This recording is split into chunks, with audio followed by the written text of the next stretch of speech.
안녕하세요. 책 읽기 좋은 날입니다. 오늘 소개할 책은 나는 혼자일 때 최고의 나를 만난다. 지금은 나만의 시간입니다. 지은이는 김유진, 발행은 토네이더입니다.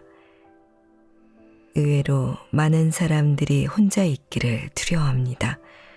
고단한 하루를 보내고 돌아와서도 TV를 틀어 세상에 무슨 일이 일어났는지를 궁금해하고 SNS나 온라인 커뮤니티에서 다른 사람들이 무슨 말을 하는지 들여다봅니다. 왜 우리는 혼자 있는 것을 어려워하는 것일까요? 이 책의 저자 김유진 작가는 혼자 있는 것을 두려워하는 이유로 자기 자신과 친하지 않기 때문이라고 말합니다. 베스트셀러 나의 하루는 4시 30분에 시작된다를 쓴 김유진 작가 역시 자기 자신과 친하게 지낼 줄 몰랐다고 고백합니다. 어렸을 때부터 외국에서 홀로 유학을 한 탓에 외로움과 늘 싸워야 했고 혼자 있기를 너무나 싫어해서 매일 친구를 만나고 각종 동호회와 모임을 찾아다녔지만 혼자 집에 돌아오는 길은 더더욱 공허할 뿐이었다고 합니다. 저자는 문득 내게 필요한 것은 인간관계를 넓히는 게 아니라 자기 자신과의 관계를 돈독히 다지는 것이라는 점을 깨닫고 모두가 잠든 고요한 새벽에 홀로 서기를 연습했습니다. 그리고 그 시간을 즐기는 방법을 알게 되었다고 합니다. 저자는 나만의 시간은 저절로 주어지는 것이 아니다. 하루 중 30분이라도 자신에게 시간을 내어주겠다는 마음을 가져라.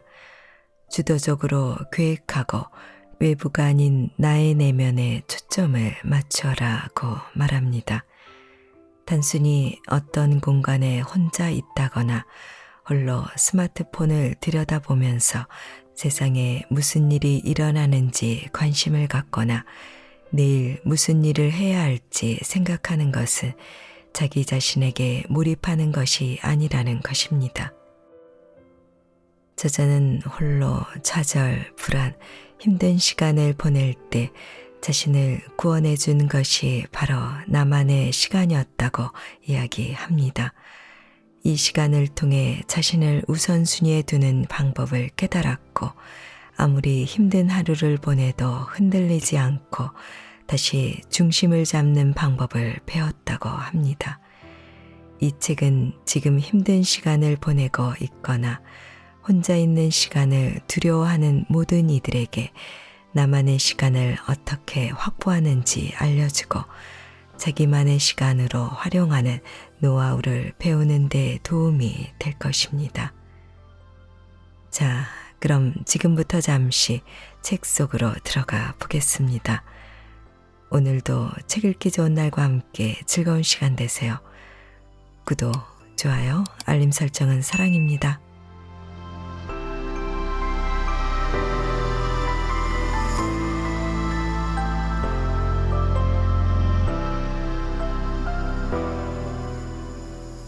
나만의 시간이란 무엇일까? 나만의 시간은 나에게 몰입하는 시간, 즉 혼자만의 시간을 의미한다. 일상을 바쁘게 보내다 보면 길을 헤매고 여기저기 부딪히게 된다.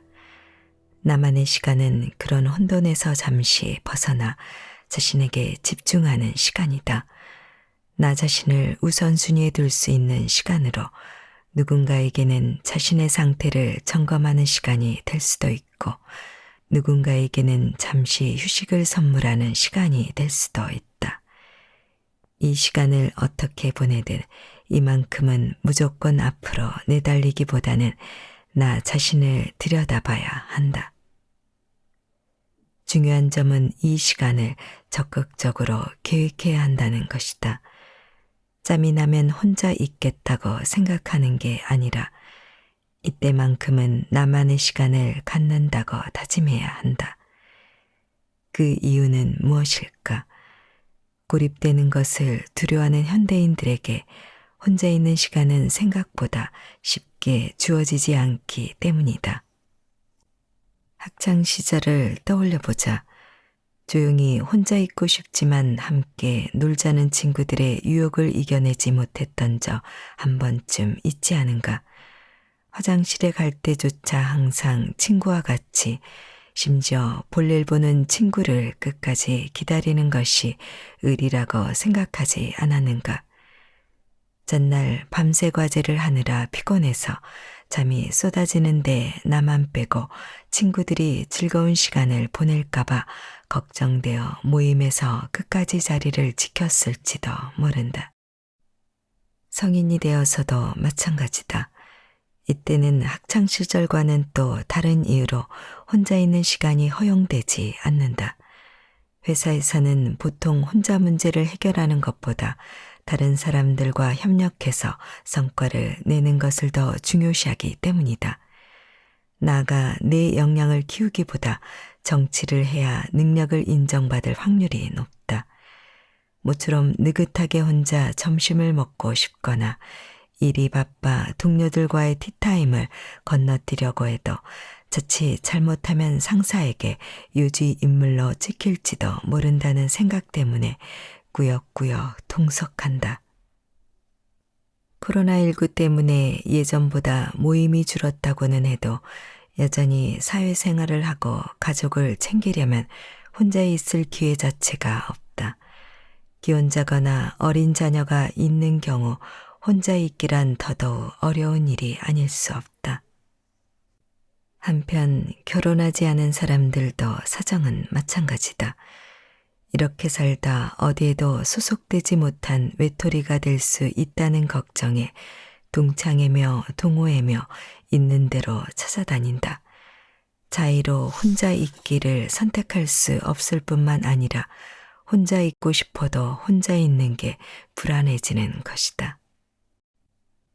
나 역시 마찬가지다. 미혼이다 보니 기혼인 친구들보다는 나만의 시간을 더 많이 가질 수 있지만 직장 생활을 하고 있는 데다 가족과 함께 살고 있기 때문에 주도적으로 계획하지 않으면 혼자 있기가 쉽지 않다. 나를 관리하는 시간, 나를 우선으로 생각하는 시간, 나를 알아가는 시간은 결국 내가 스스로 그 시간을 갖기로 마음먹고 계획을 지키지 않으면 가질 수 없는 시간인 셈이다. 여기까지 읽으면 저는 매일 혼자 다니는데요 라고 반문하는 사람도 있을 것이다. 하지만 여기서 짚고 넘어가야 할 점이 있다. 나만의 시간을 가진다는 것은 단순히 어떤 공간에 홀로 있는 것을 의미하지 않는다. 혼자 있는 시간이 충분하더라도 대부분은 그 시간에 무엇을 하며 보내야 할지 잘 모르는 경우가 많다.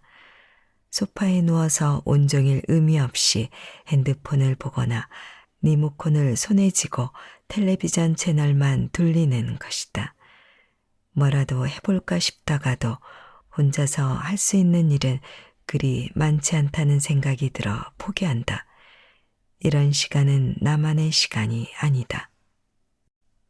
우연히 생긴 여유 시간에 그동안 못한 일을 하는 것 역시 나만의 시간을 가지는 게 아니다. 머릿속으로 잠시 개인적인 생각을 하는 것 또한 나만의 시간을 보낸다고 할 수 없다. 퇴근하고 집에서 혼자 하루를 되돌아보며 할 일은 다 했는지, 유명 연예인의 스캔들이 나지는 않았는지 확인해 보는 것도 나만의 시간을 보낸다고 이야기할 수 없다. 평소에는 관심 없던 사람이 문득 떠올라 잘 지내는지 안부를 묻거나 SNS를 확인하는 것 또한 마찬가지다. 틈틈이 이동 시간에 자신만의 시간을 보낸다고 생각할 수도 있을 것이다. 하지만 이 시간도 엄밀히 따지면 나만의 시간이라고 말할 수 없다. 멍하니 출근길 버스에 앉아 회사에 도착하면 무엇을 해야 하는지, 오늘은 누구와 어떤 이야기를 할지를 고민한다면 말이다. 이것은 나에게 집중하기보다는 일과에 집중하는 시간이다. 과연 이 시간을 자신을 위한 시간이라고 정의할 수 있을까? 최근 다른 사람에게 방해받지 않고 나에게만 집중해 본 적이 있었는지 돌아보자. 어쩌다 보니 생긴 여유 시간에 혼자 있는 게 아니라 주도적으로 나만의 시간을 가진 적이 언제였는가? 근래 자신이 좋아하는 음악을 듣고 따뜻한 차를 마시면서 창밖을 보는 여유를 즐긴 적 있는지 생각해 보자. 아마 한 달에 며칠 되지 않을 것이다. 나만의 시간을 만드는 것은 전적으로 자신의 의지에 달려 있다. 나를 지키는 시간은 내가 나에게 선물하지 않으면 가질 수 없다. 처음에는 쉽지 않을 것이다. 하지만 혼자 있는 습관이 자리 잡히면 완전히 새로운 나를 만날 수 있다. 오늘만큼은 외부의 소음을 잠시 차단하고 스스로에게 시간을 선물해보자. 나만의 시간을 제대로 활용하는 첫 번째 방법, 리셋. 인생도 리셋이 가능하다. 다시 0으로 만들기. 일과를 끝내고 잘 준비를 마쳤다. 포근한 침대에 누워 눈을 감고 잠을 청해본다. 그런데 문득 오늘 내가 한 말과 행동들이 떠오른다. 아까는 아무 생각 없었는데 지금 곰곰이 돌이켜보니 실수를 한 것 같다. 내가 왜 그런 말을 했을까? 내가 왜 그런 행동을 했을까라는 생각에 잠을 설친다. 그러고 보니 오늘 나의 하루는 계획대로 된 것이 하나도 없었다. 오늘의 내가 썩 마음에 들지 않는다. 왜 그랬는지 이해할 수 없는 나의 과거 행동을 다 지우고 싶었던 적이 있지 않은가? 다시는 그런 실수를 안 하겠다고, 앞으로는 달라지겠다고 마음먹었다가 그런다고 변하는 게 있을까 하며 체념한 적도 있을 것이다. 누구에게나 마음에 들지 않는 자신의 모습을 지워버리고 싶어지는 순간은 찾아온다. 때로는 그냥 모든 것을 처음부터 다시 시작하고 싶어지기도 한다. 어떻게 해야 할까? 방법은 있다. 바로 리셋을 하면 된다. 여기서 리셋이라고 하면 대부분 컴퓨터에 오류가 나서 멈춰버렸을 때 전원 버튼을 누르는 장면을 떠올릴 것이다. 내가 이 책에서 이야기하는 리셋도 비슷한 개념이다. 우리의 인생은 리셋이 가능하다. 시간을 돌릴 수 있는 것도 아니고 사람들의 기억을 지울 수도 없는데 혼자 리셋을 하는 게 무슨 의미가 있는지 의문이 들지도 모른다. 하지만 시간을 돌리거나 기억을 지우는 것보다 내가 달라지는 게 인생을 바꾸는 더 쉬운 방법이다. 내가 정의하는 리셋의 핵심 개념은 나 자신을 새롭게 재설정하는 것이다. 자신을 영의 상태로 만들어보자. 그리고 다시 시작하면 된다. 어제까지 내가 어떤 사람이었든지 오늘부터 새로운 사람이 되어보는 것이다. 새로운 곳, 새로운 사람을 만나면 본능적으로 자신을 숨기게 될 때가 있다. 세상은 보통 이런 걸 내숭이나 가식이라고 비꼰다. 그래서인지 과거의 나를 버리고 새로운 모습으로 거듭나기로 결심했다가도 내 주제에 무슨 하고 원래대로 되돌아가 버리는 사람들이 많다. 하지만 리셋은 자신을 꾸며내는 게 아니다. 진짜로 새로운 사람이 되는 것이다. 나를 둘러싼 현실이 변한 게 없더라도 새로운 사람을 만났을 때처럼 새로운 환경을 접했을 때처럼 행동하는 것이다. 리셋을 하기 위해 가장 중요한 건 자신을 가두지 말아야 한다는 점이다. 이제 와서 뭐 하나가 아닌 이제부터 시작이다로 관점을 바꿔보자. 스스로 생각하는 인생의 문제점에 발목 잡히기보다는 모든 걸 훌훌 털어버리고 과감하게 어제의 자신으로부터 탈출하는 것이다. 얼마 가지 않아 본 모습이 나온다고 해도 좌절할 필요는 없다. 또다시 리셋하면 된다. 리셋에 실패했다고 불만족스러운 자신의 모습을 계속 유지하는 것보다 필요할 때마다 초기화하는 게 더 현명한 방법이다. 우리는 몇 번이고 계속 새로운 사람이 될 수 있다. 달라져야겠다고 마음먹고 그 결심을 실천으로 옮기기만 한다면 말이다. 다른 사람들이 나를 어떻게 생각하는지는 중요하지 않다. 그들에게 인정받기 위해 새로 시작하는 것이 아니니까. 리셋의 2가지 필요 조건. 지금까지 나만의 시간을 가져야 하는 이유와 그 시간을 어떻게 확보해야 하는지를 살펴봤다면 이제부터는 나만의 시간을 잘 활용하는 구체적인 방법을 소개하려고 한다. 나는 이것을 2단계로 구분하는데 첫 번째는 리셋이고 2번째는 발전이다. 리셋을 가장 효율적으로 하기 위한 2가지 필요 조건이 있다. 바로 언론과 절제다. 언론은 경험, 편견, 고정관념, 지식 등 나를 이루고 있지만 더 이상 나의 발전에 도움이 되지 않는 요소들을 지우는 과정을 의미한다. 절제는 현재 가지고 있는 자신의 안 좋은 습관, 행동, 버릇 등을 제거함으로써 스스로 세운 자아의 벽을 깨는 것을 의미한다. 즉, 이 2가지 필요 조건은 발전으로 나아가기 위한 준비 과정이라고 보면 된다. 리셋의 첫 번째 필요 조건, 언론. 얼룩덜룩한 도화지를 새 것으로. 깨끗한 도화지에 그림을 그리면 이미 지저분하게 낙서되어 있는 도화지에 그림을 그릴 때보다 결과물이 더 명확하게 보인다. 이처럼 삶을 지금보다 조금 더 뚜렷하고 깔끔하게 그려내기 위해서는 기존에 그려왔던 자신의 모습을 지워야 한다.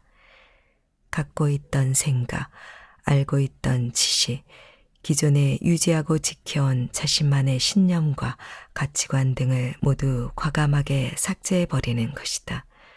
나는 이것을 언론이라고 부른다. 언론은 리셋된 나를 만나기 위한 첫 번째 필요 조건이다. 어렸을 때 나를 하얀 도화지라고 생각해보자. 살면서 그 위에 이런저런 그림을 그려왔을 것이다. 그런데 더 이상 공간이 없는데도 꾸역꾸역 낙서를 하고 있지 않은가.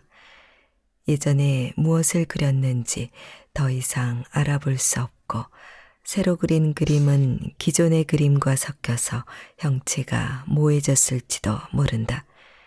언론은 쉽게 말해 오래전 나의 도화지에 그려놓은 지저분한 낙서를 지우는 일이다. 지금의 삶이 만족스럽지 않다면 도화지에 그려진 규칙을 전부 지워버리자. 가능하다면 아예 새로운 종이로 교체하는 것도 좋다. 이때 내가 생각하는 나의 모습을 지워버리는 것도 중요하지만 다른 사람이 일방적으로 정해놓은 나의 모습도 반드시 없애버려야 한다. 또한 반대로 내가 생각하는 다른 사람들의 모습도 머릿속에서 완전히 내보내야 한다. 즉, 나는 이런 사람이야, 그러니 이렇게 행동해야 해 라는 생각을 휘발시키고 누군가에게 내가 볼 땐 말이야, 너는 이런 사람이야 라는 말을 들었던 기억을 삭제해야 한다. 저 사람은 원래 이런 사람이니까 나에게도 그렇게 행동하겠지라는 고정관념도 마찬가지다. 나에 대한 것이든 타인에 대한 것이든 아직 일어나지도 않은 일인데 모든 답을 이미 알고 있다는 듯 예측하려 드는 버릇을 전부 없애버리는 것이다. 사람에 관한 고정관념을 지우는 것도 중요하지만 때로는 자신의 경험과 지식을 얹어내야 하는 경우도 있다. 전에는 답이었던 나의 경험과 지식들이 더 이상 옳지 않을 수 있다는 사실을 깨달아야 한다. 언론이 필요한 이유. 내가 처음 언론의 중요성을 깨달은 것은 중학생 때였다. 여러 나라와 홈스테이를 옮겨 다니면서 나는 매 순간 혼란을 겪었다. 새로운 배경과 문화를 가진 사람들을 만날 때마다 기존의 버릇과 습관, 편견, 상대를 보는 관점 등을 모두 지워버려야 했다. 새로운 것을 계속 경험하며 배움을 축적하면 자연스럽게 발전하고 성장하는 줄 알았는데 내 경우에는 그렇지 않았다. 오히려 내가 가지고 있던 생각들을 지워야 더 빨리 적응하고 새로운 것을 습득할 수 있었다. 노마에 가면 노마법을 따르라는 말처럼 새로운 문화에 적응하기 위해 반드시 거쳐야 하는 과정이었다. 중학생이 되자 막내 혹은 어린아이라는 보호막 뒤에서 실컷 누려온 철없는 행동들이 더 이상 용납되지 않았다. 난 여태 이렇게 살아왔는 걸 내가 왜 변해야 하지? 전에 살던 곳에서는 문제되지 않았는데 왜 이곳에서는 문제 삼는 거지? 라는 생각이 들었다. 하지만 생각해보니 여태 이렇게 살아왔으니 앞으로도 그렇게 살아야 한다는 생각은 핑계일 뿐이었다. 기존의 방식대로 살면 과거와 똑같을 수밖에 없었다. 고작 중학생이 이런 생각을 했다니 믿기지 않을 수 있겠지만 난 더 이상 아이가 아니야 라고 되새기다 보니 어제까지만 해도 어리광만 부리던 나 자신이 달라지는 걸 느꼈다. 원하는 것이 이루어지지 않으면 눈물부터 흘렸던 내가 더 이상 스스로 어린아이가 아니라는 사실을 깨닫고 어린아이가 할 법한 행동을 언론한 것이다. 언론을 이야기하다 보니 재미있는 추억이 하나 떠오른다. 나는 뉴질랜드에 있을 때 맨발로 밖을 돌아다니는 것을 좋아했다. 뉴질랜드는 워낙 깨끗한 나라다 보니 야외에서 맨발로 걸어 다녀도 위생상 크게 문제가 되지 않을 뿐더러 그것이 예절에 어긋나는 일도 아니다. 그래서 방학 때 한국에 와서도 습관적으로 맨발로 다녔다. 집 앞 슈퍼를 갈 때도 쓰레기를 버리러 갈 때도 경비실에 소포를 받으러 갈 때도 무의식적으로 맨발로 나간 것이다. 이뿐만이 아니다. 뉴질랜드에서는 신발을 신고 집 안에 들어가도 문제가 되지 않는다.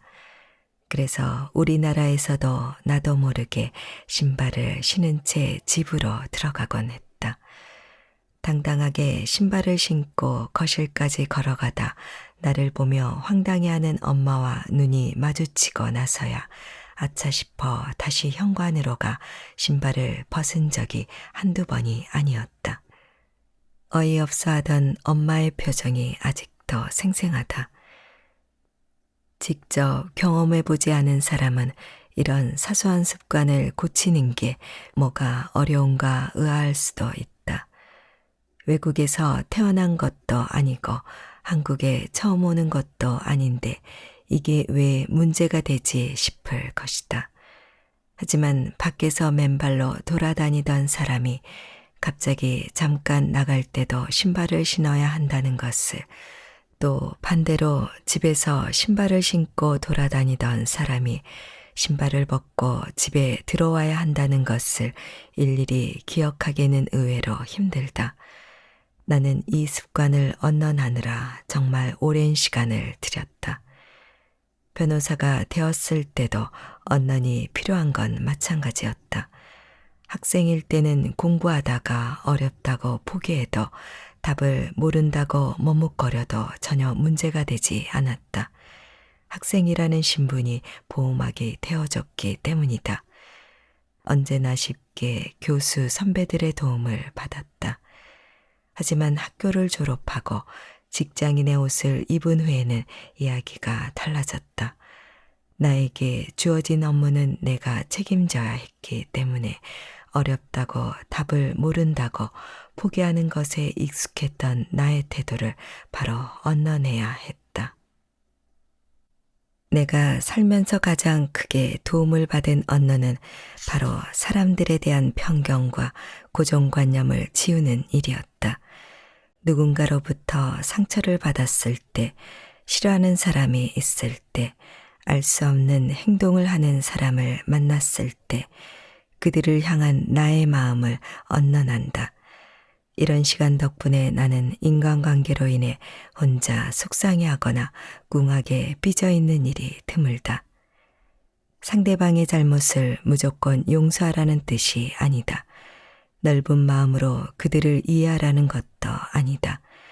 모든 사람을 신뢰하고 그들에게 다가가라는 건 역시 아니다. 인간관계에서 언론은 사람들의 행동과 태도를 예측하려는 생각과 그들에 관한 고정관념을 지우는 것이다. 주변 사람에 대한 언론은 흐릿한 눈을 깨끗이 씻어내는 것과 유사하다. 사람들을 향한 자신의 편견을 언론하면 세상을 바라보는 시야가 넓어지고 더 다양한 사람들과 소통하는 방법을 알게 된다. 타인과 잘 지내기 위해서 언론하라는 게 아니다. 나 자신을 위한 일이다. 이 과정을 마치면 사람들이 나를 싫어하나 하는 피해의식과 나를 위축시켰던 생각에서 벗어날 수 있다. 내 머릿속에 심어진 인간에 대한 부정적인 생각들을 전부 제거했기 때문이다. 이렇게 인간관계, 습관 등 다양한 부분에서 언론의 시간을 가진 후 나는 새로운 사람이 되었다. 물론 그 뒤에도 다른 사람에게는 여전히 부족해 보일지도 몰랐다. 그들이 과거의 내 모습을 잊지 못할 수도 있었다. 하지만 그런 것과 상관없이 나만의 속도에 맞게 가장 나에게 적합한 방법으로 과거의 나를 언론하고 새로운 경험을 하는 과정을 반복했다. 그렇게 나 자신을 특별하게 만들어가니 실제로 변화가 찾아왔다. 살다 보면 언론이 필요한 경우가 생각보다 많다. 늘 새로운 걸 채워 넣는데도 변하는 게 없다면 무언가 더 배우기보다는 자신의 머릿속과 마음속에 담긴 내용들을 언론해보자. 부정적인 습관도 마찬가지다. 게으른 나, 욕심 많고 질투심 가득한 나, 모든 일에 부정적이고 예민한 나, 짜증과 화로 가득한 나, 불안한 나를 모두 없었던 일로 만들 수 있다. 하나씩 지워보자. 한결 가벼워질 것이다. 언론을 하는 3가지 방법. 언론은 어떻게 해야 하는 걸까? 앞에서도 잠깐 설명했지만 언론은 자신의 경험, 편견, 고정관념, 지식 등 당연하다고 생각했던 것들을 지우는 과정을 의미한다. 여기서 지운다는 말은 기억에서 단순히 삭제하라는 뜻이 아니다. 아무리 확신이 들어도, 아무리 내 생각이 확고해도 새로운 자신을 만들어 나가기 위해 원래 갖고 있는 것들을 버릴 용기를 내라는 의미다. 오래된 가치관, 지식이 틀릴 가능성을 염두에 두는 것과 나와는 다른 견해를 가진 사람들의 존재를 인지하는 것, 이 2가지가 언론의 시작이다. 사람마다 언론을 하는 방법은 다르다. 인터넷에 검색해보면 심리 전문가들은 물론 유명 학자들이 다양한 방법을 추천하는데 이 책에서는 내가 직접 터득한 3가지 언론 방법을 공유하려 한다. 첫 번째는 아닐 수도 있지. 그럴 수도 있지라는 말을 자주 써보는 것이다.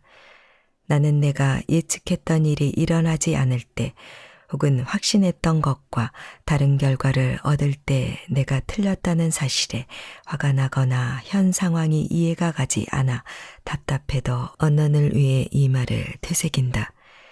내가 알고 있는 것을 머리에서 바로 삭제하는 것은 아니다.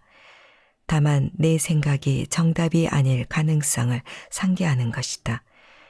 그러다 보면 자연스럽게 언론에 친숙해지고 고정관념에서 벗어나게 된다. 두 번째는 근거 없는 자신감, 자격지심을 내려놓고 언론의 필요성을 인지하는 것이다. 우리는 신이 아니다. 누구든 틀릴 수 있다. 이때 자존심을 내려놓고 내가 잘못 알고 있었음을 인정해야 한다. 말로는 간단하게 들리지만 이 과정을 실제로 해보면 생각보다 굉장히 힘들다. 무엇보다 스스로 언론이 필요하다는 사실을 깨닫는 게 아니라 다른 사람을 통해서 알게 될 경우에는 민망한 상황에 처할 수도 있다. 그때 내가 알고 있는 게 틀렸다니라고 자책하지 않고 내가 잘못 봤구나 다시 배우면 되지 뭐 라고 언론이 필요하다는 사실을 받아들이면 된다. 세 번째는 기존에 알고 있던 것들을 버리고 새로운 정보를 채워넣는 것이다. 그러려면 오래전 배운 지식이 더 이상 유효하지 않다는 사실을 받아들여야 한다. 빠르게 변화하는 세상을 살아가다 보면 나도 모르는 사이에 머릿속에 새로운 지식과 경험이 쌓인다. 이때 중간중간 자신이 알고 있던 답을 버리면서 새 버전으로 업데이트해야 헷갈리지 않는다. 쉽게 설명하자면 핸드폰이나 노트북을 새로 구입할 때와 비슷한 이치다. 애플의 기기를 사용하다가 안드로이드 기기를 사용하려면 어떻게 해야 할까? 기존에 쓰던 기기의 사용법을 우선 언론해야 한다.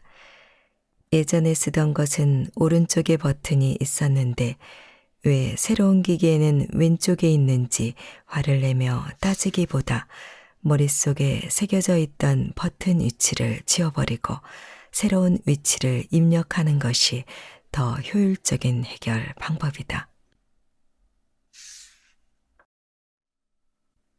리셋의 두 번째 필요 조건, 절제. 절제를 통해 만나는 작은 성취감.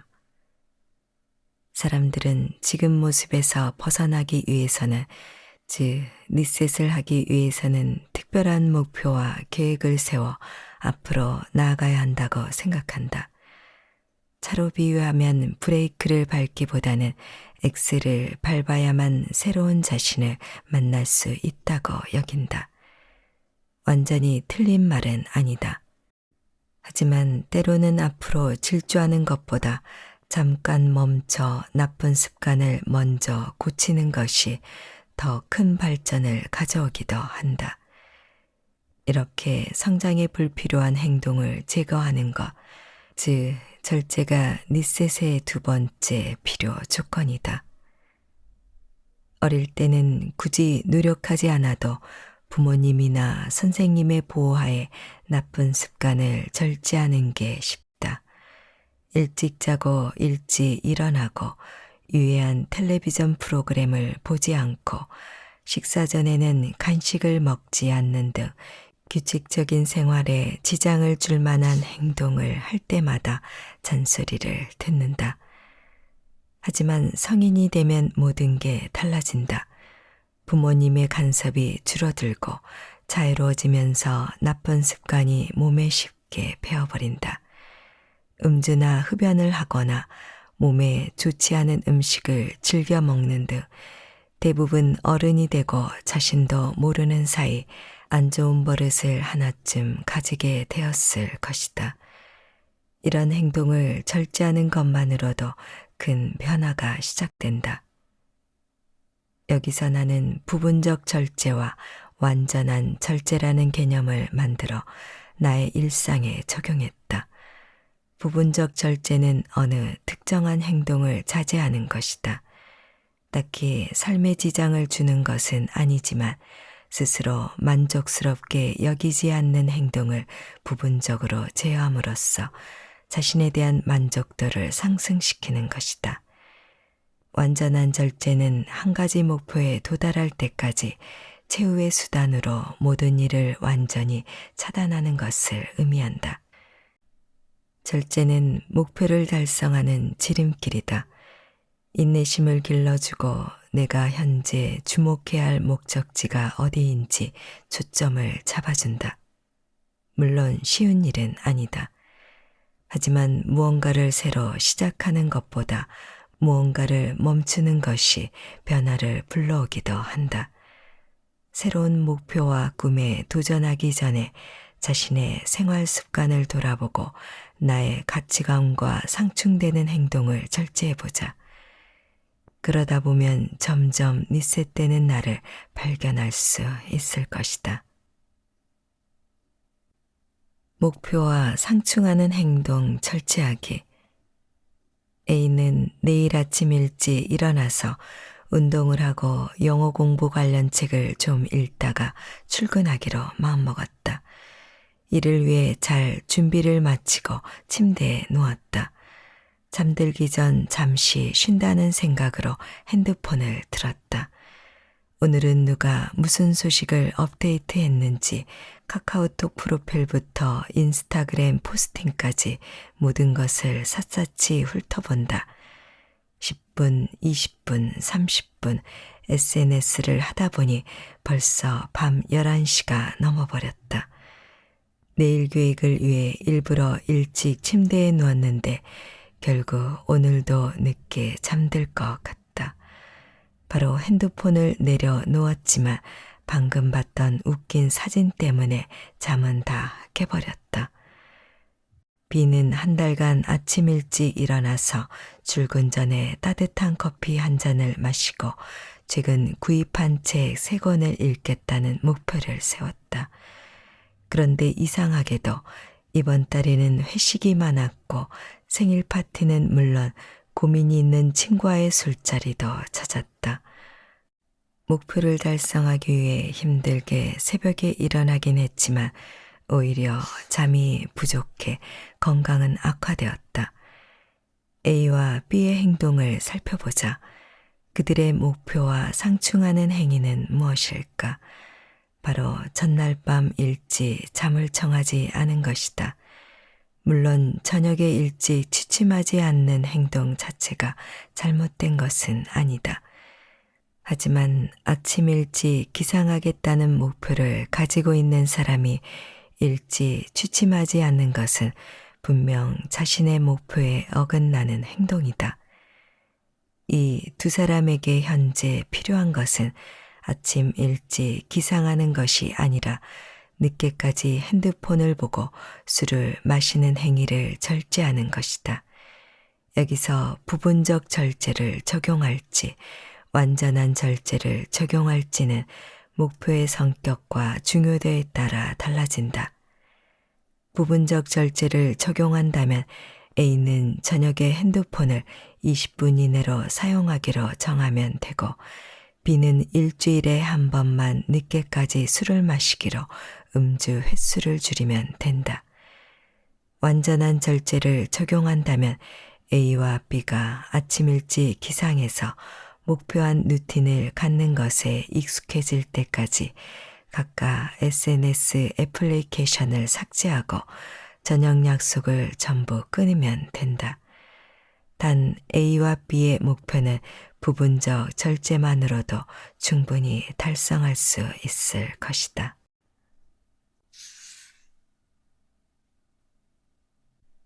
불만족스러운 행동 절제하기. 최근 나는 SNS에 질문을 하나 올렸다. 당신의 불만족스러운 점은 무엇인가요? 정확히 답을 몇 개 받았는지는 모르지만 몇백 개쯤 되는 응답을 모두 읽어봤다. 대부분의 답은 이랬다. 걱정이 많은 거요. 조금 안 되면 포기하고 도망치는 습관이요. 술주정 부리는 거요. 한 번 더 생각하지 않고 화내는 거요. 친구들과 저를 비교하는 점이요. 이 외에도 매번 약속에 늦고 해야 하는 일을 자꾸 미룬다거나 정리정돈을 못하고 쓰레기만 잔뜩 모아둔다거나 무엇이든 항상 너무 급하게 하다 보니 자주 실수한다는 등 다양한 답변이 나왔다. 누구에게나 스스로 탐탁지 않게 여기는 부분은 있다. 더 나은 사람이 되고자 할 때 대부분은 이런 행동을 절제하는 것보다는 새로운 목표를 설정하고 그것을 달성하는 데 더 큰 의미를 둔다. 하지만 자신의 문제를 명확하게 알고 있는 사람들은 새로운 목표를 이루는 것보다 불만족스러운 면을 절제하는 것에서 더 큰 만족감을 느낄 수 있다. 나 역시 불만족스러운 나의 행동을 돌아보는 시간을 자주 갖는다. 예컨대 추진력이 좋다고 볼 수도 있겠지만 무리하게 모든 일을 빨리 처리하려다 보니 실수하는 경우가 있다. 그래서 나는 일할 때 항상 나에게 천천히 차분히 하자라고 이야기한다. 성격이 급하다는 단점을 절제하는 것이다. 그러고 나면 평소보다 더 꼼꼼하게 차분하게 일을 처리해 나간다. 사실 이런 불만족스러운 점이 삶에 큰 지장을 주는 것은 아니다. 지금처럼 산다고 뭐라고 하는 사람이 있는 것도 아니고 큰 목표를 달성하는데 딱히 방해가 되지도 않는다. 하지만 스스로 문제라고 느끼는 면을 절제하는 것은 정신적으로 큰 만족을 안겨준다. 절제에 성공하고 나아지는 자신의 모습을 체감하면서 자긍심과 성취감이 높아지고 나와의 약속을 계속 지켜나가겠다는 생각이 들어 하루하루를 대하는 태도가 달라진다. 그 과정에서 느끼는 즐거움과 행복은 덤이다. 자신에게 어떤 나쁜 습관이 있는지 떠올려 보자. 그리고 그 습관을 절제하는 연습을 해보자. 자기도 모르게 같은 행동을 반복하고 아차 싶을 때도 있겠지만 실수를 인지하는 것만으로도 변화는 시작된다. 나쁜 습관을 바로 고치기는 힘들 것이다. 그래도 계속 깨닫고 절제하는 과정을 반복하다 보면 스스로에 대한 믿음이 강해진다. 그리고 나도 모르는 사이 그 믿음을 원동력 삼아 불만족스러운 내 모습에서 조금씩 멀어지고 있다는 사실을 발견할 것이다. 시간 낭비 절제하기. 기상, 출근 준비, 출근, 점심시간, 퇴근, 휴식, 평범한 직장인의 일과다. 딱 봐도 자유시간은 없어 보인다.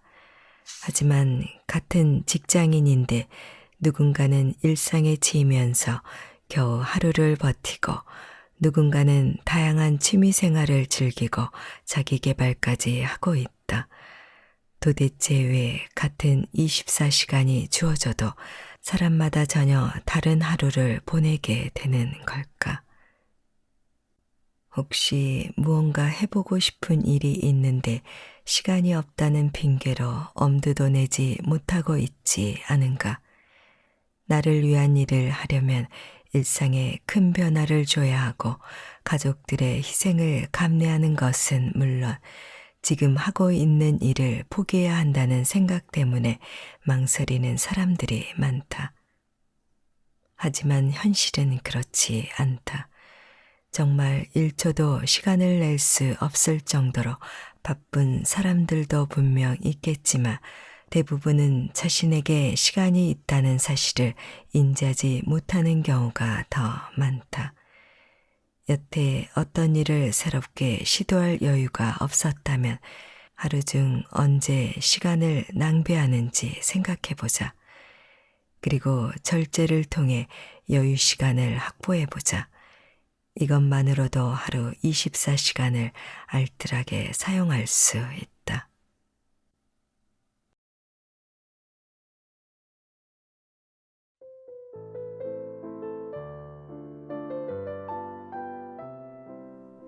지금부터 한 번 더 읽어드리겠습니다. 편안한 시간 되세요.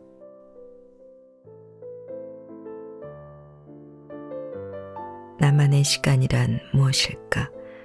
나만의 시간은 나에게 몰입하는 시간, 즉 혼자만의 시간을 의미한다. 일상을 바쁘게 보내다 보면 길을 헤매고 여기저기 부딪히게 된다. 나만의 시간은 그런 혼돈에서 잠시 벗어나 자신에게 집중하는 시간이다.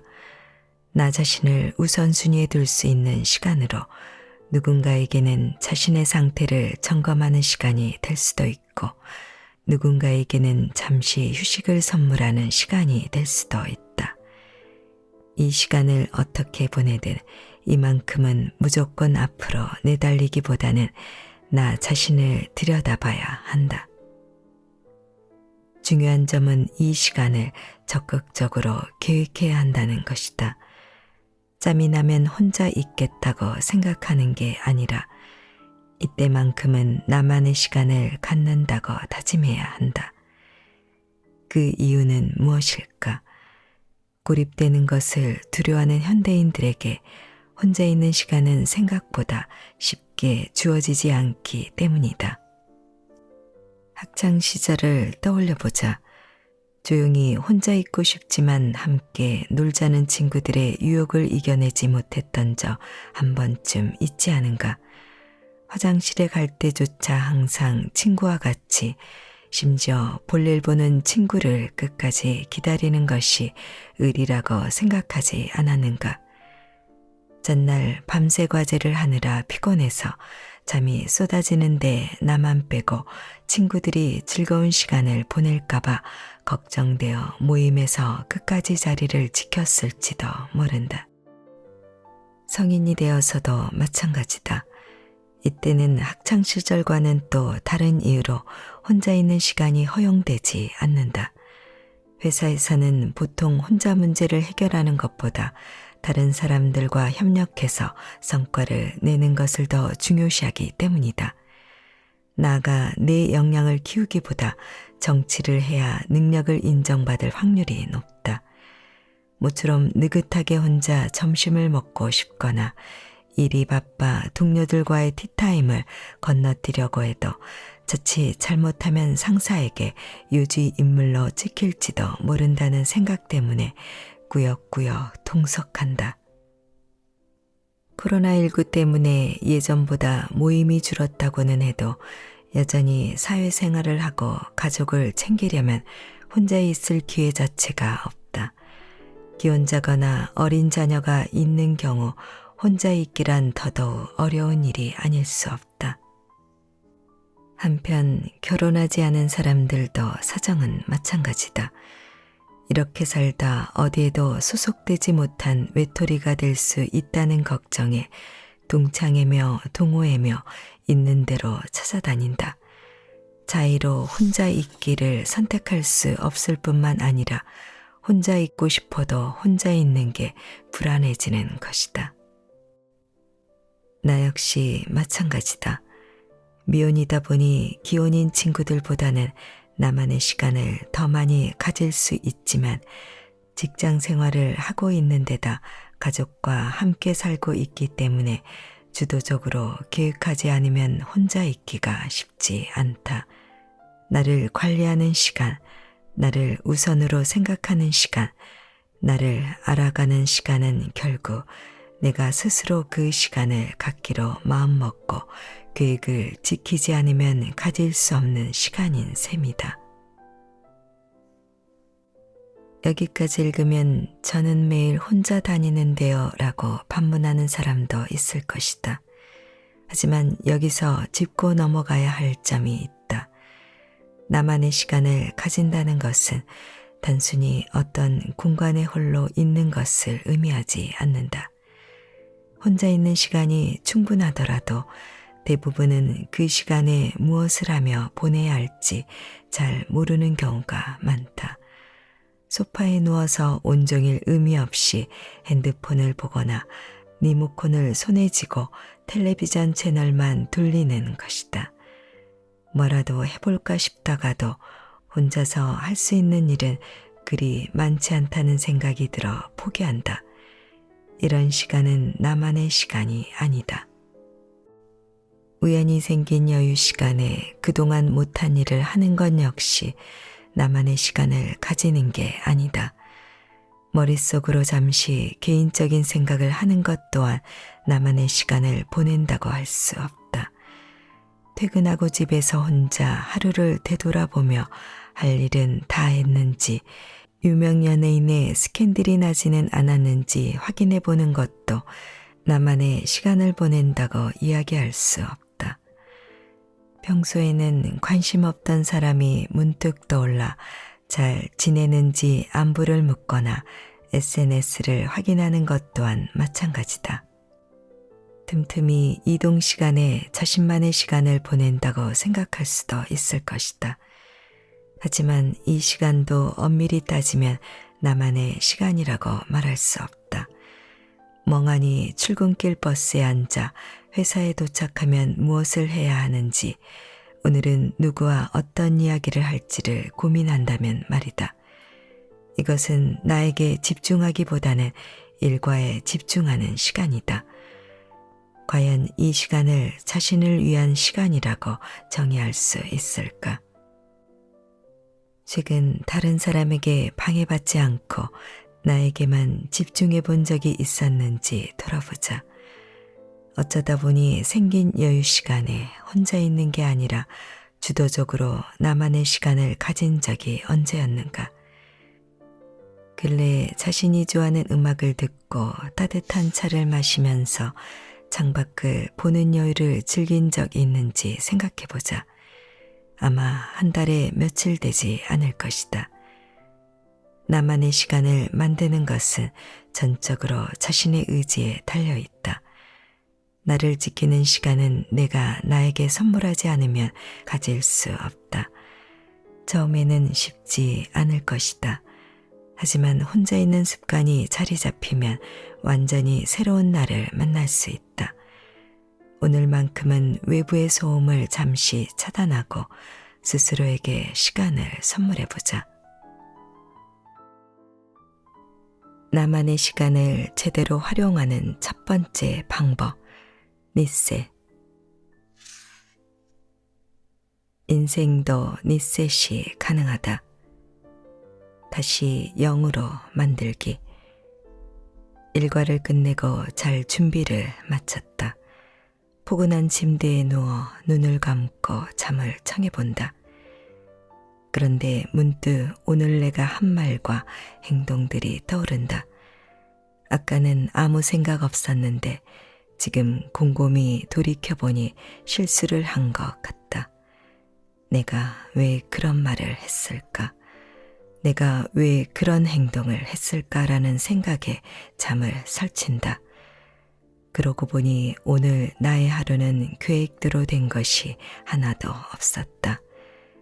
오늘의 내가 썩 마음에 들지 않는다. 왜 그랬는지 이해할 수 없는 나의 과거 행동을 다 지우고 싶었던 적이 있지 않은가? 다시는 그런 실수를 안 하겠다고, 앞으로는 달라지겠다고 마음먹었다가 그런다고 변하는 게 있을까 하며 체념한 적도 있을 것이다. 누구에게나 마음에 들지 않는 자신의 모습을 지워버리고 싶어지는 순간은 찾아온다. 때로는 그냥 모든 것을 처음부터 다시 시작하고 싶어지기도 한다. 어떻게 해야 할까? 방법은 있다. 바로 리셋을 하면 된다. 여기서 리셋이라고 하면 대부분 컴퓨터에 오류가 나서 멈춰버렸을 때 전원 버튼을 누르는 장면을 떠올릴 것이다. 내가 이 책에서 이야기하는 리셋도 비슷한 개념이다. 우리의 인생은 리셋이 가능하다.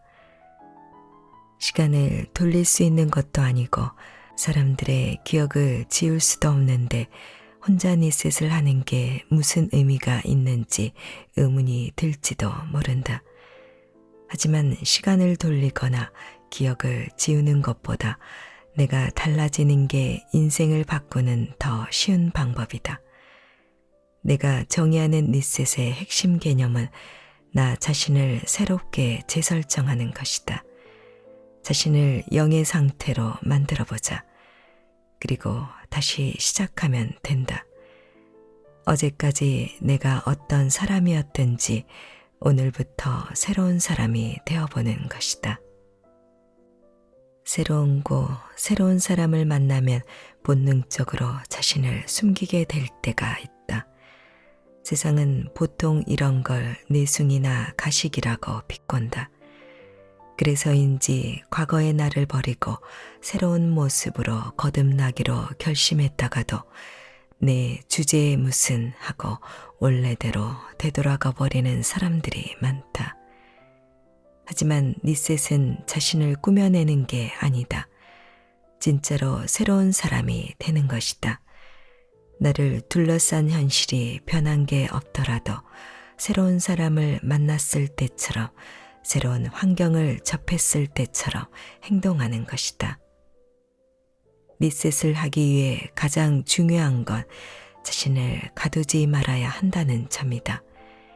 이제 와서 뭐 하나가 아닌 이제부터 시작이다로 관점을 바꿔보자. 스스로 생각하는 인생의 문제점에 발목 잡히기보다는 모든 걸 훌훌 털어버리고 과감하게 어제의 자신으로부터 탈출하는 것이다. 얼마 가지 않아 본 모습이 나온다고 해도 좌절할 필요는 없다. 또다시 리셋하면 된다. 리셋에 실패했다고 불만족스러운 자신의 모습을 계속 유지하는 것보다 필요할 때마다 초기화하는 게 더 현명한 방법이다. 우리는 몇 번이고 계속 새로운 사람이 될 수 있다.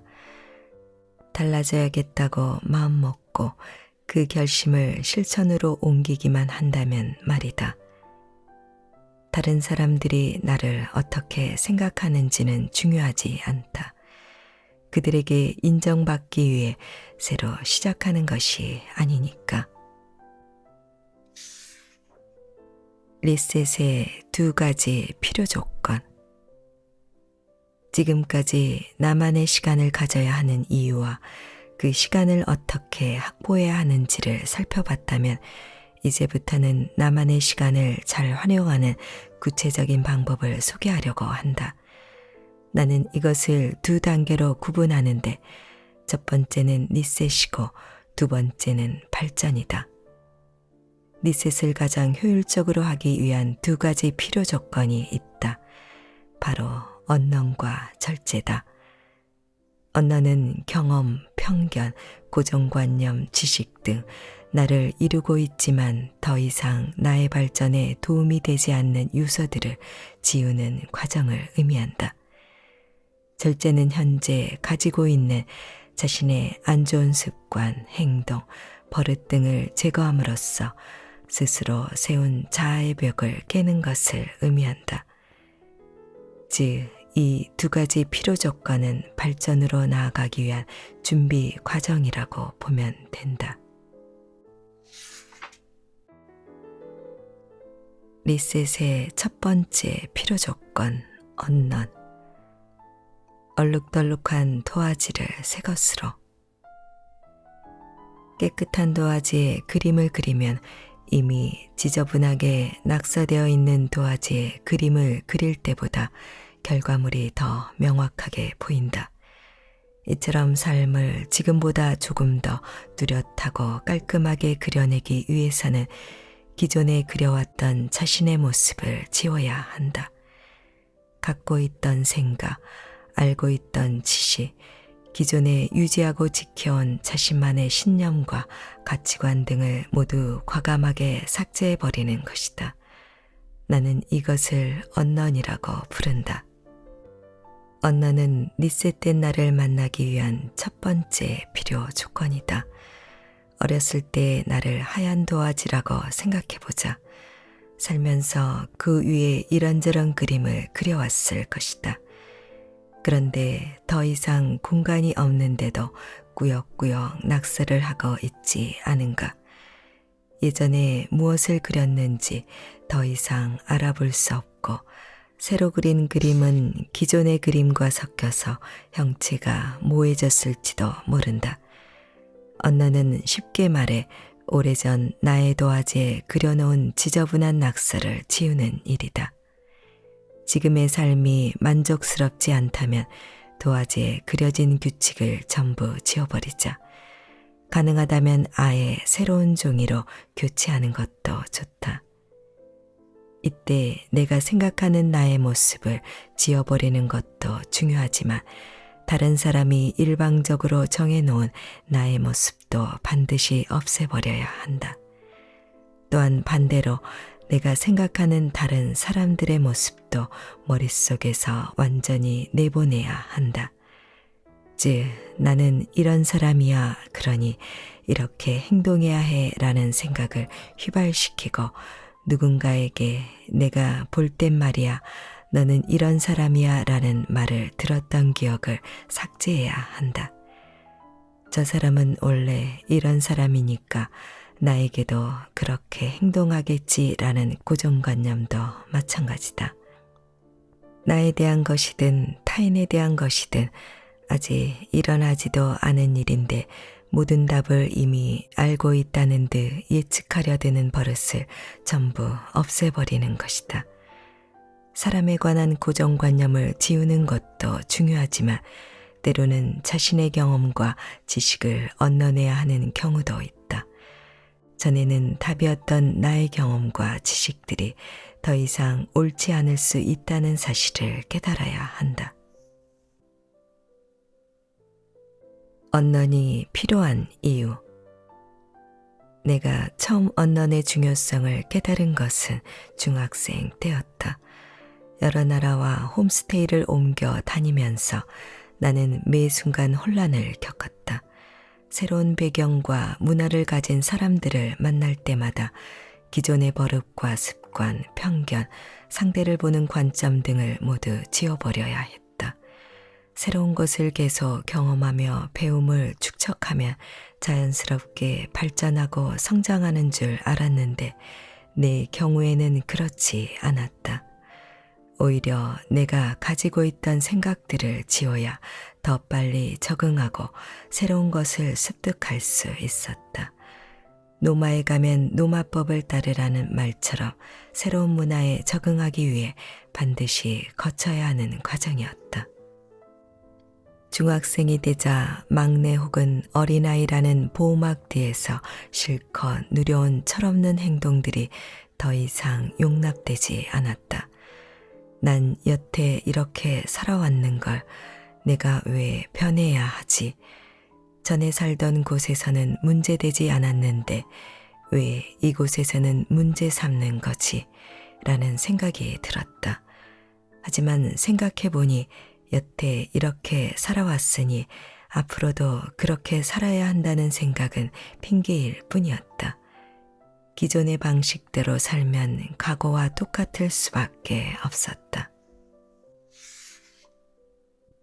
고작 중학생이 이런 생각을 했다니 믿기지 않을 수 있겠지만 난 더 이상 아이가 아니야 라고 되새기다 보니 어제까지만 해도 어리광만 부리던 나 자신이 달라지는 걸 느꼈다.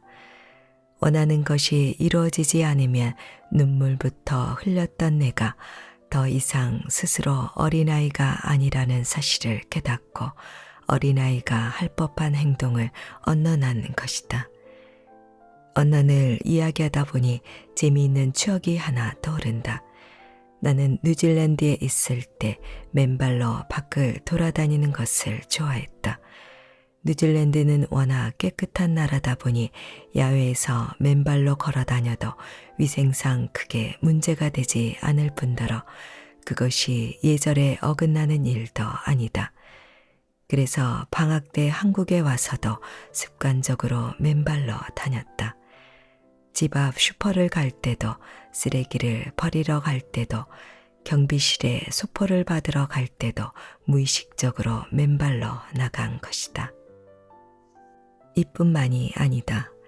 뉴질랜드에서는 신발을 신고 집 안에 들어가도 문제가 되지 않는다. 그래서 우리나라에서도 나도 모르게 신발을 신은 채 집으로 들어가곤 했다. 당당하게 신발을 신고 거실까지 걸어가다 나를 보며 황당해하는 엄마와 눈이 마주치고 나서야 아차 싶어 다시 현관으로 가 신발을 벗은 적이 한두 번이 아니었다. 어이없어 하던 엄마의 표정이 아직도 생생하다. 직접 경험해보지 않은 사람은 이런 사소한 습관을 고치는 게 뭐가 어려운가 의아할 수도 있다. 외국에서 태어난 것도 아니고 한국에 처음 오는 것도 아닌데 이게 왜 문제가 되지 싶을 것이다. 하지만 밖에서 맨발로 돌아다니던 사람이 갑자기 잠깐 나갈 때도 신발을 신어야 한다는 것을, 또 반대로 집에서 신발을 신고 돌아다니던 사람이 신발을 벗고 집에 들어와야 한다는 것을 일일이 기억하기는 의외로 힘들다. 나는 이 습관을 언론하느라 정말 오랜 시간을 들였다. 변호사가 되었을 때도 언론이 필요한 건 마찬가지였다. 학생일 때는 공부하다가 어렵다고 포기해도 답을 모른다고 머뭇거려도 전혀 문제가 되지 않았다. 학생이라는 신분이 보호막이 되어줬기 때문이다. 언제나 쉽게 교수 선배들의 도움을 받았다. 하지만 학교를 졸업하고 직장인의 옷을 입은 후에는 이야기가 달라졌다. 나에게 주어진 업무는 내가 책임져야 했기 때문에 어렵다고 답을 모른다고 포기하는 것에 익숙했던 나의 태도를 바로 언론해야 했다. 내가 살면서 가장 크게 도움을 받은 언론은 바로 사람들에 대한 편견과 고정관념을 지우는 일이었다. 누군가로부터 상처를 받았을 때, 싫어하는 사람이 있을 때, 알 수 없는 행동을 하는 사람을 만났을 때, 그들을 향한 나의 마음을 언론한다. 이런 시간 덕분에 나는 인간관계로 인해 혼자 속상해하거나 꿍하게 삐져있는 일이 드물다. 상대방의 잘못을 무조건 용서하라는 뜻이 아니다. 넓은 마음으로 그들을 이해하라는 것도 아니다. 모든 사람을 신뢰하고 그들에게 다가가라는 건 역시 아니다. 인간관계에서 언론은 사람들의 행동과 태도를 예측하려는 생각과 그들에 관한 고정관념을 지우는 것이다. 주변 사람에 대한 언론은 흐릿한 눈을 깨끗이 씻어내는 것과 유사하다. 사람들을 향한 자신의 편견을 언론하면 세상을 바라보는 시야가 넓어지고 더 다양한 사람들과 소통하는 방법을 알게 된다. 타인과 잘 지내기 위해서 언론하라는 게 아니다. 나 자신을 위한 일이다. 이 과정을 마치면 사람들이 나를 싫어하나 하는 피해의식과 나를 위축시켰던 생각에서 벗어날 수 있다. 내 머릿속에 심어진 인간에 대한 부정적인 생각들을 전부 제거했기 때문이다. 이렇게 인간관계, 습관 등 다양한 부분에서 언론의 시간을 가진 후 나는 새로운 사람이 되었다. 물론 그 뒤에도 다른 사람에게는 여전히 부족해 보일지도 몰랐다. 그들이 과거의 내 모습을 잊지 못할 수도 있었다. 하지만 그런 것과 상관없이 나만의 속도에 맞게 가장 나에게 적합한 방법으로 과거의 나를 언론하고 새로운 경험을 하는 과정을 반복했다. 그렇게 나 자신을 특별하게 만들어가니 실제로 변화가 찾아왔다. 살다 보면 언론이 필요한 경우가 생각보다 많다. 늘 새로운 걸 채워 넣는데도 변하는 게 없다면 무언가 더 배우기보다는 자신의 머릿속과 마음속에 담긴 내용들을 언론해보자. 부정적인 습관도 마찬가지다. 게으른 나, 욕심 많고 질투심 가득한 나, 모든 일에 부정적이고 예민한 나, 짜증과 화로 가득한 나, 불안한 나를 모두 없었던 일로 만들 수 있다. 하나씩 지워보자. 한결 가벼워질 것이다. 언론을 하는 3가지 방법. 언론은 어떻게 해야 하는 걸까? 앞에서도 잠깐 설명했지만 언론은 자신의 경험, 편견, 고정관념, 지식 등 당연하다고 생각했던 것들을 지우는 과정을 의미한다. 여기서 지운다는 말은 기억에서 단순히 삭제하라는 뜻이 아니다. 아무리 확신이 들어도, 아무리 내 생각이 확고해도 새로운 자신을 만들어 나가기 위해 원래 갖고 있는 것들을 버릴 용기를 내라는 의미다. 오래된 가치관, 지식이 틀릴 가능성을 염두에 두는 것과 나와는 다른 견해를 가진 사람들의 존재를 인지하는 것, 이 2가지가 언론의 시작이다. 사람마다 언론을 하는 방법은 다르다. 인터넷에 검색해보면 심리 전문가들은 물론 유명 학자들이 다양한 방법을 추천하는데 이 책에서는 내가 직접 터득한 3가지 언론 방법을 공유하려 한다. 첫 번째는 아닐 수도 있지, 그럴 수도 있지라는 말을 자주 써보는 것이다. 나는 내가 예측했던 일이 일어나지 않을 때 혹은 확신했던 것과 다른 결과를 얻을 때 내가 틀렸다는 사실에 화가 나거나 현 상황이 이해가 가지 않아 답답해도 언론을 위해 이 말을 되새긴다. 내가 알고 있는 것을 머리에서 바로 삭제하는 것은 아니다. 다만 내 생각이 정답이 아닐 가능성을 상기하는 것이다. 그러다 보면 자연스럽게 언론에 친숙해지고 고정관념에서 벗어나게 된다. 2번째는 근거 없는 자신감, 자격지심을 내려놓고 언론의 필요성을 인지하는 것이다. 우리는 신이 아니다. 누구든 틀릴 수 있다. 이때 자존심을 내려놓고 내가 잘못 알고 있었음을 인정해야 한다. 말로는 간단하게 들리지만 이 과정을 실제로 해보면 생각보다 굉장히 힘들다. 무엇보다 스스로 언론이 필요하다는 사실을 깨닫는 게 아니라 다른 사람을 통해서 알게 될 경우에는 민망한 상황에 처할 수도 있다. 그때 내가 알고 있는 게 틀렸다니라고 자책하지 않고 내가 잘못 봤구나, 다시 배우면 되지 뭐 라고 언론이 필요하다는 사실을 받아들이면 된다. 3번째는 기존에 알고 있던 것들을 버리고 새로운 정보를 채워넣는 것이다. 그러려면 오래전 배운 지식이 더 이상 유효하지 않다는 사실을 받아들여야 한다. 빠르게 변화하는 세상을 살아가다 보면 나도 모르는 사이에 머릿속에 새로운 지식과 경험이 쌓인다. 이때 중간중간 자신이 알고 있던 답을 버리면서 새 버전으로 업데이트해야 헷갈리지 않는다. 쉽게 설명하자면 핸드폰이나 노트북을 새로 구입할 때와 비슷한 이치다. 애플의 기기를 사용하다가 안드로이드 기기를 사용하려면 어떻게 해야 할까? 기존에 쓰던 기기의 사용법을 우선 언론해야 한다. 예전에 쓰던 것은 오른쪽에 버튼이 있었는데 왜 새로운 기기에는 왼쪽에 있는지 화를 내며 따지기보다 머릿속에 새겨져 있던 버튼 위치를 지워버리고 새로운 위치를 입력하는 것이 더 효율적인 해결 방법이다. 리셋의 2번째 필요 조건, 절제. 절제를 통해 만나는 작은 성취감.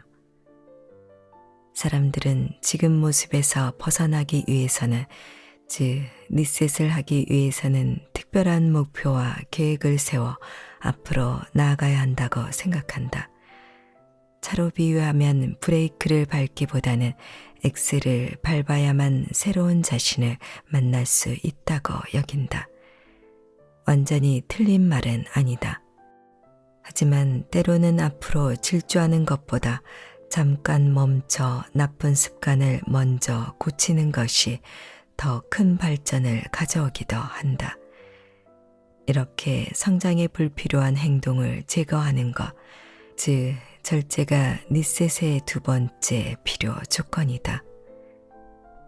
어릴 때는 굳이 노력하지 않아도 부모님이나 선생님의 보호하에 나쁜 습관을 절제하는 게 쉽다. 일찍 자고 일찍 일어나고 유해한 텔레비전 프로그램을 보지 않고 식사 전에는 간식을 먹지 않는 등 규칙적인 생활에 지장을 줄 만한 행동을 할 때마다 잔소리를 듣는다. 하지만 성인이 되면 모든 게 달라진다.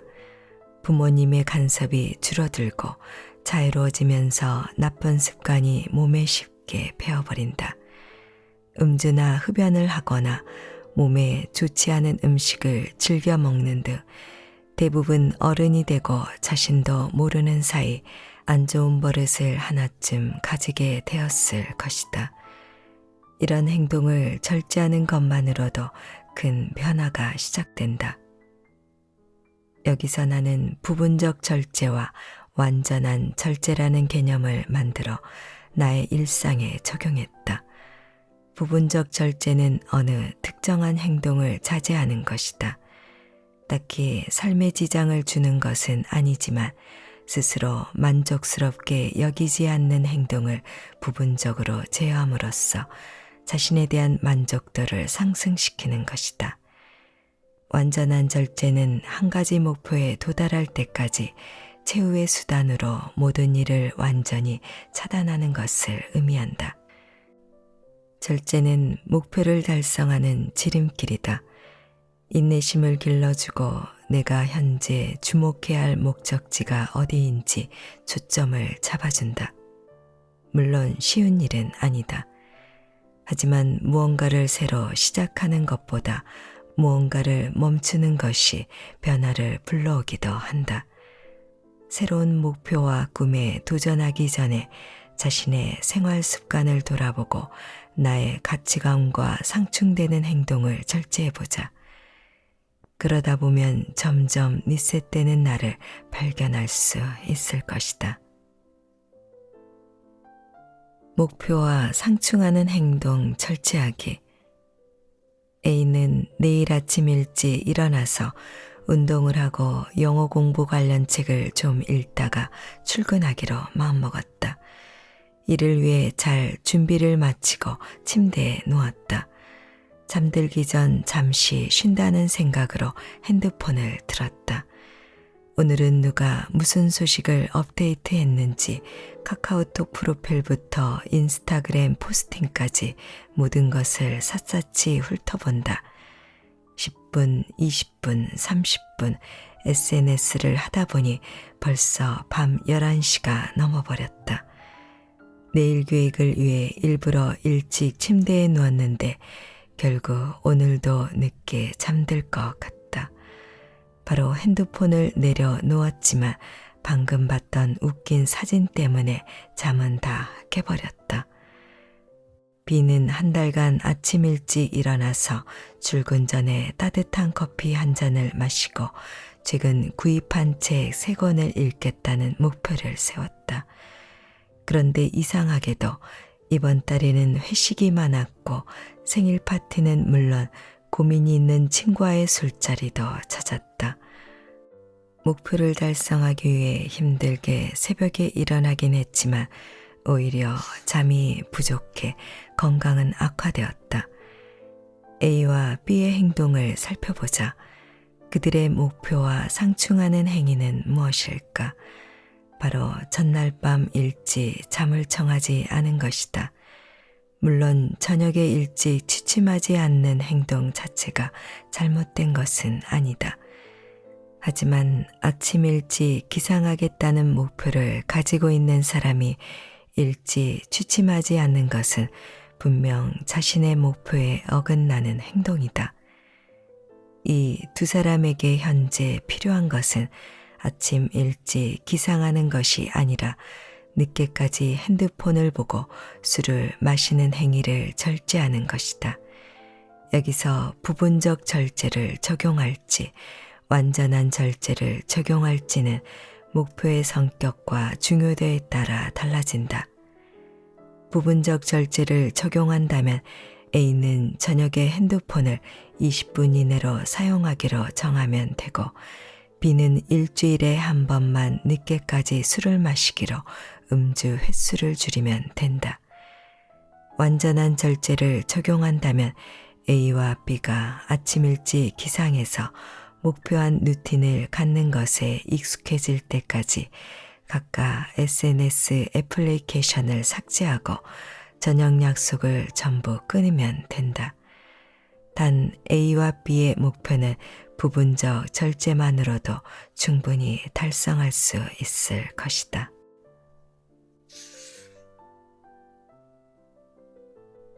불만족스러운 행동 절제하기.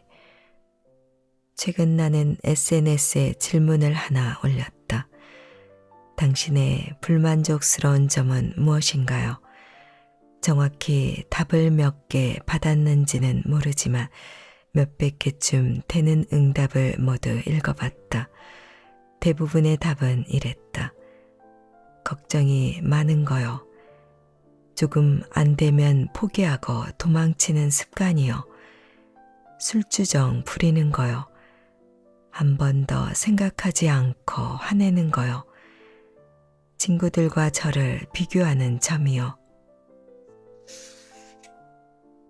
이 외에도 매번 약속에 늦고 해야 하는 일을 자꾸 미룬다거나 정리정돈을 못하고 쓰레기만 잔뜩 모아둔다거나 무엇이든 항상 너무 급하게 하다 보니 자주 실수한다는 등 다양한 답변이 나왔다. 누구에게나 스스로 탐탁지 않게 여기는 부분은 있다. 더 나은 사람이 되고자 할 때 대부분은 이런 행동을 절제하는 것보다는 새로운 목표를 설정하고 그것을 달성하는 데 더 큰 의미를 둔다.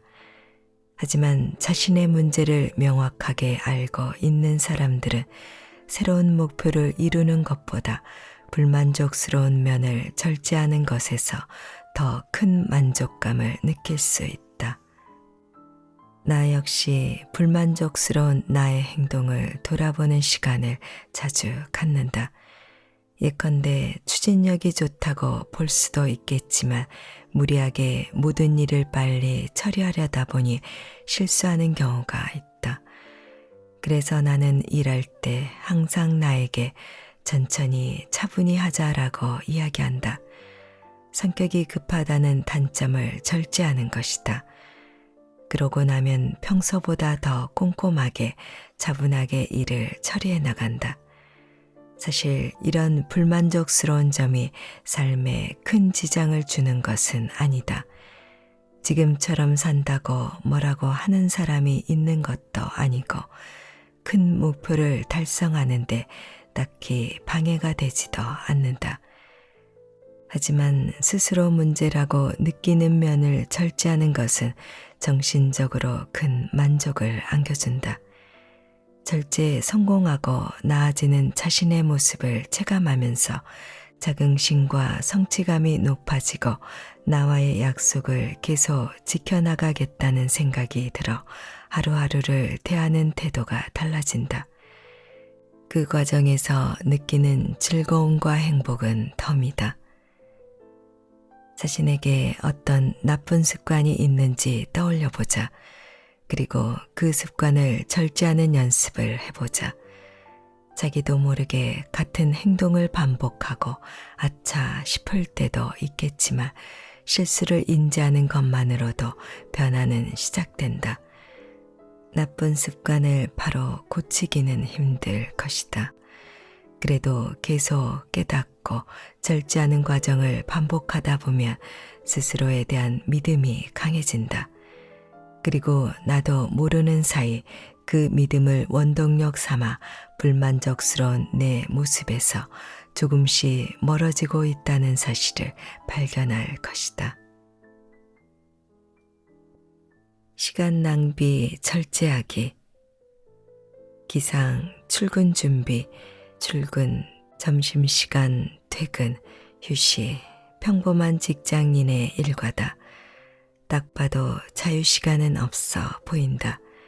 하지만 같은 직장인인데 누군가는 일상에 지면서 겨우 하루를 버티고 누군가는 다양한 취미생활을 즐기고 자기 개발까지 하고 있다. 도대체 왜 같은 24시간이 주어져도 사람마다 전혀 다른 하루를 보내게 되는 걸까? 혹시 무언가 해보고 싶은 일이 있는데 시간이 없다는 핑계로 엄두도 내지 못하고 있지 않은가? 나를 위한 일을 하려면 일상에 큰 변화를 줘야 하고 가족들의 희생을 감내하는 것은 물론 지금 하고 있는 일을 포기해야 한다는 생각 때문에 망설이는 사람들이 많다. 하지만 현실은 그렇지 않다. 정말 1초도 시간을 낼 수 없을 정도로 바쁜 사람들도 분명 있겠지만 대부분은 자신에게 시간이 있다는 사실을 인지하지 못하는 경우가 더 많다. 여태 어떤 일을 새롭게 시도할 여유가 없었다면 하루 중 언제 시간을 낭비하는지 생각해보자. 그리고 절제를 통해 여유 시간을 확보해보자. 이것만으로도 하루 24시간을 알뜰하게 사용할 수 있다.